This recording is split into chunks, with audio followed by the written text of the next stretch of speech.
नमस्कार, stock ideas YouTube च्यानलमा यहाँलाई हार्दिक स्वागत छ। आजको बसाइमा रहेर मैले केही बुक भ्यालु भन्दा सस्ता भएका कम्पनीको बारेमा जानकारी राख्नेछु जो र साथै कतिपय कम्पनीहरू जो बटममा छन्, एकदमै अल टाइम लोको नजिक छन् अथवा अल टाइम लोमै छन्।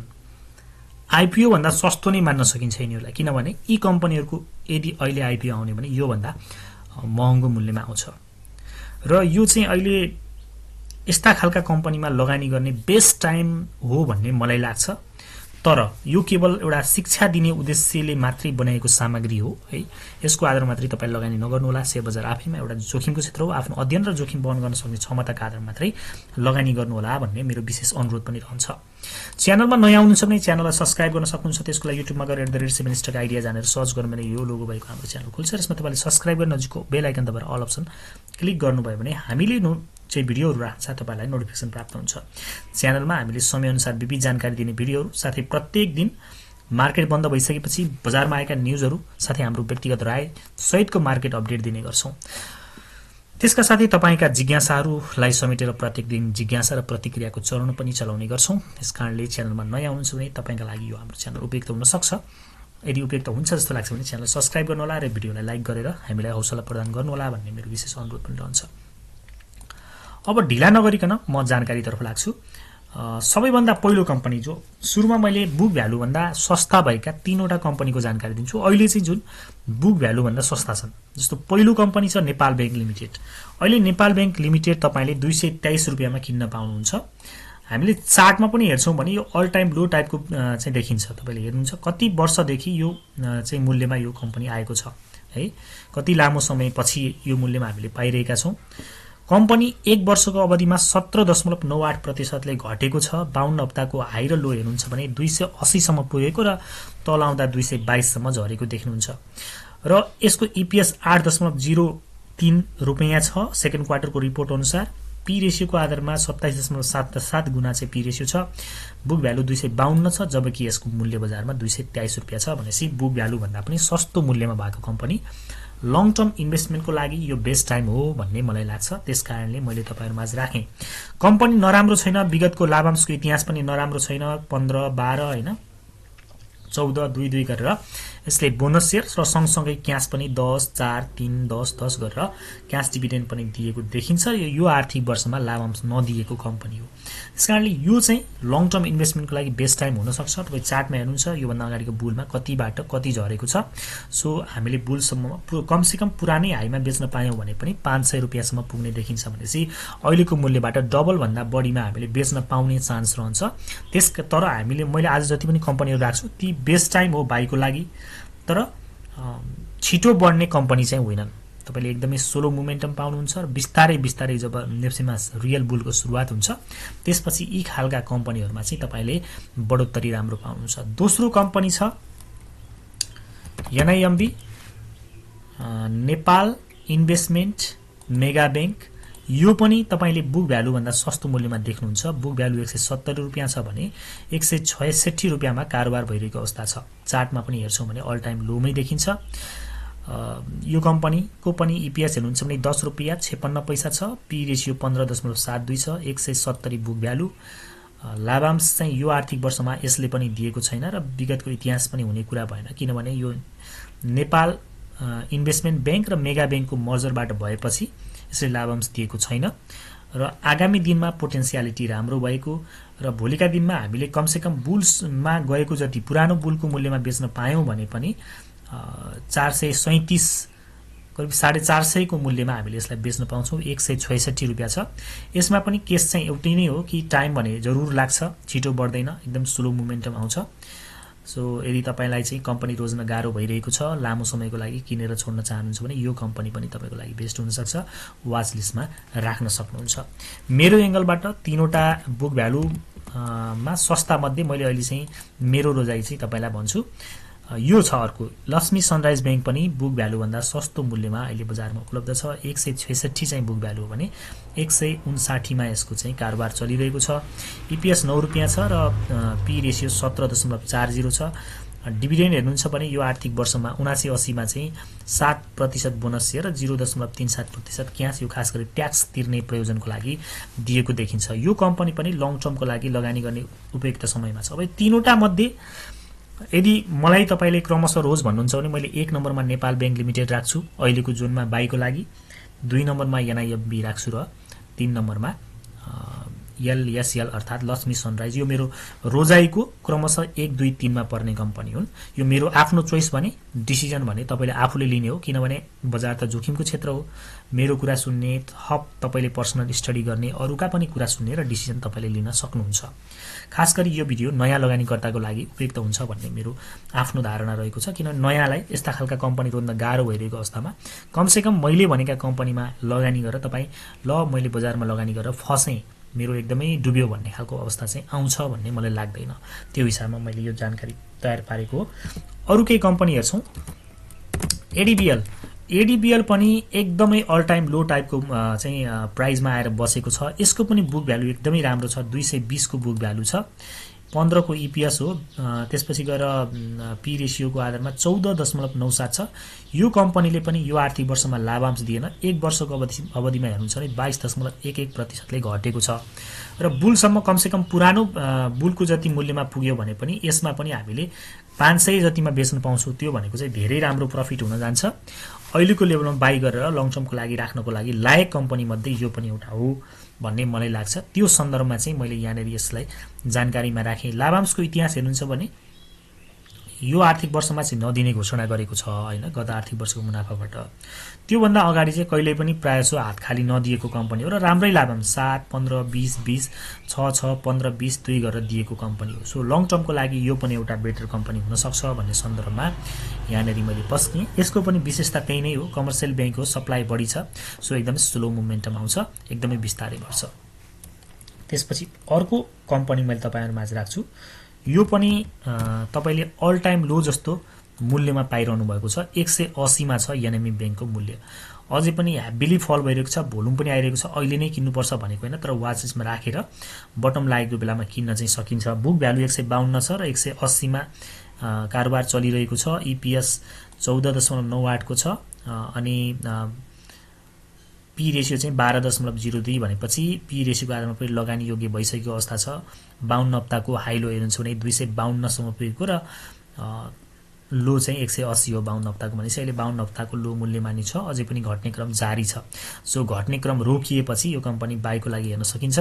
यसको पनि लाभांशको इतिहास राम्रो छ। 20, 8, 19, 15, 10, 21, 13, 12 यो चाहिँ लाभांशको इतिहास। यसले सँगसँगै क्यास पनि दिने गरेको छ। 1, 0.42, 1, 0.79, 20, 14, 3, 3, 8, 8 गरेर बोनस यसले चाहिँ पछिल्ला 2 वर्षमा चाहिँ क्यास दिएको थियो र यो आर्थिक वर्षमा केही लाभांश नदिएको अवस्था हो। भनेपछि आगामी आर्थिक वर्षमा यसले लाभांश दिन्छ र कमसेकम पुरानो बुलसम्म पुग्यो भने पनि 450 सम्म अथवा 500 सम्म पुग्ने सम्भावना यो कम्पनीको पनि छ। लङ टर्म मिन्स तपाईले कमसेकम बुलसम्मको लागि सोचेर मात्र यस्ता कम्पनी किन्नु होला र किनिसकेपछि अलिकति 2-4 रुपैयाँ घट्ने, 8-10 रुपैयाँ, 20 रुपैयाँसम्म घटेर तनाव लाग्दैन। र जस्तो रिस्क र रिवार्डको रेशियो राखेर हेर्छौं भने त आज जति पनि कम्पनीको नाम मैले लिन्छु, रिस्क कम र रिवार्ड चाहिँ तपाईले एकदमै बढी पाउनुहुन्छ। अर्थात जस्तो यो कम्पनी अब यो लेभलबाट घट्छ भने पनि कति आउला, 180 छ, 150, 30 रुपैयाँको रिस्क, बढ्ने सम्भावना, बढ्ने ठाउँ कति छ हेर्नुस् त। कमसेकम पुरानो ठाउँसम्म पुग्यो भने पनि कति छ अब बढ्ने ठाउँ हैन। त्यो टाइम चाहिँ लिन्छ। टाइम कुर्न सक्ने धैर्यता चाहिँ हुनुपर्छ। त्यो चाहिँ अब नेपालमा अहिले खाली लो क्यापहरु चल्ने, फन्डामेन्टल राम्रो नभए पनि सप्लाई कम भएका मात्रै कम्पनी चलेको अवस्था छ र कुनै बेला फन्डामेन्टल कम्पनीहरु चल्न थाले भने यिनीहरुमा राम्रो प्रफिट हामीले हासिल गर्छौं भन्ने मलाई लाग्छ। सो अर्को कम्पनी मैले यहाँनेर जोडे, यो एमबीएल माछापुच्छ्रे बैंक पनि अहिले अल टाइम लो जस्तो मूल्यमा आएर बसेको छ। 180 मा यसको कारोबार चलिरहेको छ हैन। यसको पनि हेर्नुहुन्छ भने 1 वर्षमा 22.55% ले घटेको देख्नुहुन्छ। 13 को ईपीएस छ, 12.99 पी रेशियो छ, 144 को बुक भ्यालु छ भनेपछि यसको पनि फन्डामेन्टल अवस्था त्यस्तो नराम्रो छैन। यो मूल्यमा त एकदमै सस्तो नै हो, आईपीओ के मूल्य मान्दा पनि हुन्छ। यसको पनि लाभांशको इतिहास निकै राम्रो छ। तपाईँ हेर्न सक्नुहुन्छ 10, 12, 16, 20, 9, 9, 5, 7, 13 गरेर बोनस सेयर दिएको छ। सँगसँगै कतिपय आर्थिक वर्षमा क्याश डिभिडेन्ड पनि दिएको देखिन्छ। यो कम्पनी पनि लङ टर्मको लागि लगानी गर्ने बाई जोन हो भन्ने मलाई लाग्छ। अकुमुलेसन खास गरी एकैचोटि किन्ने भन्दा पनि यही जोनहरूबाट चाहिँ हामीले अकुमुलेसन गर्दै तपाईँले 2-4 हजार किता जोडेर यस्ता खालका कम्पनी राख्न सक्नुभयो भने जब बुल आउँछ तपाईँलाई निकै राम्रो प्रफिट हुने सम्भावना मैले देख्छु। त्यो हिसाबमा चाहिँ मैले राखेको। अर्को कम्पनी तपाईँले CZBIL पनि तपाईँले एकदमै घटेको मूल्यमा अहिले पाइरहनु भएको छ। 163 मात्रै छ यसको मूल्य बजारमा। 146 को त बुक भ्यालु नै छ हैन। एक वर्षको हाई लो हेर्नुहुन्छ भने 207 सम्म पुगेको छ भने लोमा चाहिँ 158 भनेपछि एक वर्षको लो भन्दा 1-2 रुपैयाँ मात्रै माथि छ। एक वर्षमा 12.72% ले घटेको यो कम्पनी 120 दिनको एभरेज मूल्य भन्दा तल नै तपाईले पाइरहनु भएको अवस्था छ। EPS 11.02 छ र P रेशियो 14.82 भएको कम्पनी हो। यो कम्पनीको पनि लाभांश इतिहास एकपटक हेरौं। राम्रै छ यसको लाभांश इतिहास हेर्नुहुन्छ भने 13, 20, 15, 16, 3, 3, 8, 12 गरेर लाभांश दिएको छ र पछिल्ला 2 वर्षमा 9 र 5 गरेर क्याश डिभिडेन्ड दिएको अवस्था छ। आगामी वर्षहरूमा पनि लाभांश पनि पाउने प्लस क्यापिटल गेन पनि हुने सम्भावना यो कम्पनीमा पनि उत्तिकै देखिन्छ। सो लङ टर्मको लागि इन्भेस्टमेन्ट गर्नको लागि लायक कम्पनी हो भन्ने लाग्छ। पुरानो बुलसम्म पुग्यो भने पनि कमसेकम 400 को बिन्दुमा पुग्ने भनेपछि तपाई आफैले चाहिँ कति प्रतिशत मुनाफा हुन सक्छ भन्ने पोटेन्शियलिटी देख्नुहुन्छ। रिस्क रिवार्ड रेशियोमा रिस्क भन्दा रिवार्ड एकदमै म्याक्सिमम भएको कम्पनीको रूपमा यसलाई पनि मैले तपाईहरुमाझ पस्किएँ।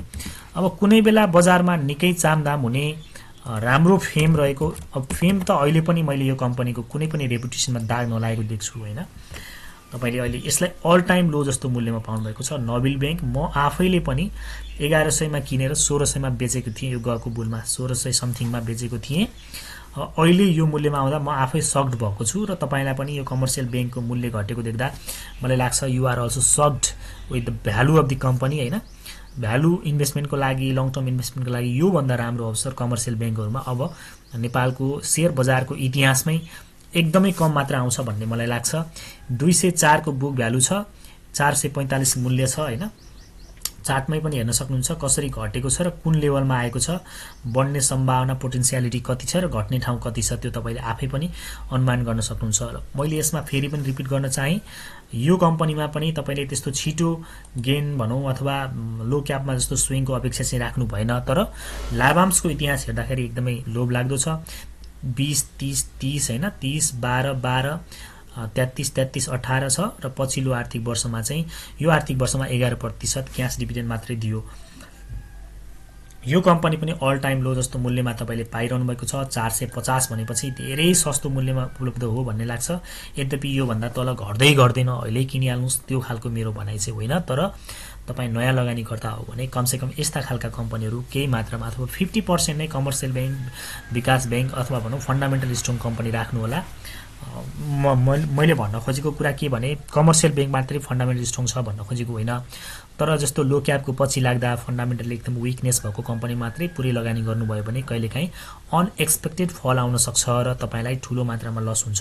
त्यसकारणले त्यो मेन्टेनेन्सको लागि आफ्नो पोर्टफोलियो मेन्टेनेन्सको लागि यसरी बुक भ्यालुको नजिक भएका, अन्डर भ्यालुड भएका, त्यसपछि गएर अल टाइम लोमा रहेका, फन्डामेन्टल स्ट्रङ रहेका र आगामी वर्ष लाभांश दिन सक्ने क्षमता भएका कम्पनी पनि पोर्टफोलियोमा राख्दा राम्रो हुन्छ भन्ने हिसाबले यो जानकारी तयारी गरेको हो भनेर बुझ्नु होला।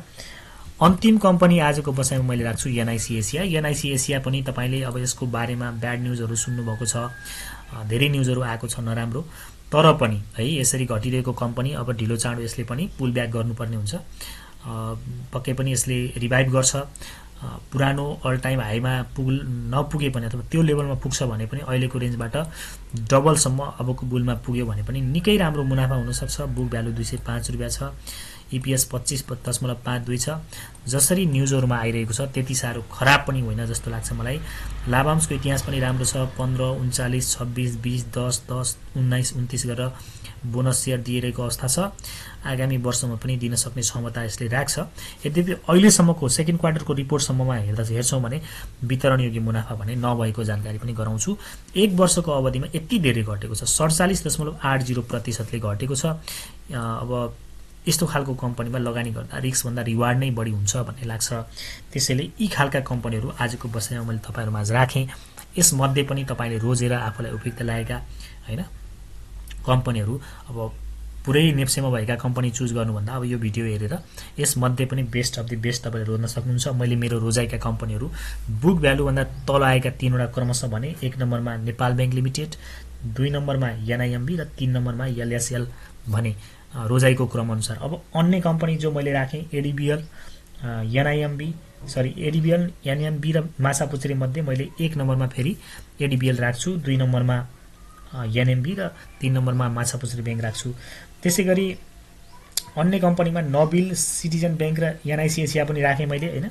यसमध्येमा अब अहिलेको चाहिँ अवस्थामा चाहिँ मैले 1 नम्बरमा एनआइसी एसिया, 2 नम्बरमा चाहिँ नबिल र तेस्रो नम्बरमा सिजेडबिएल राख्छु।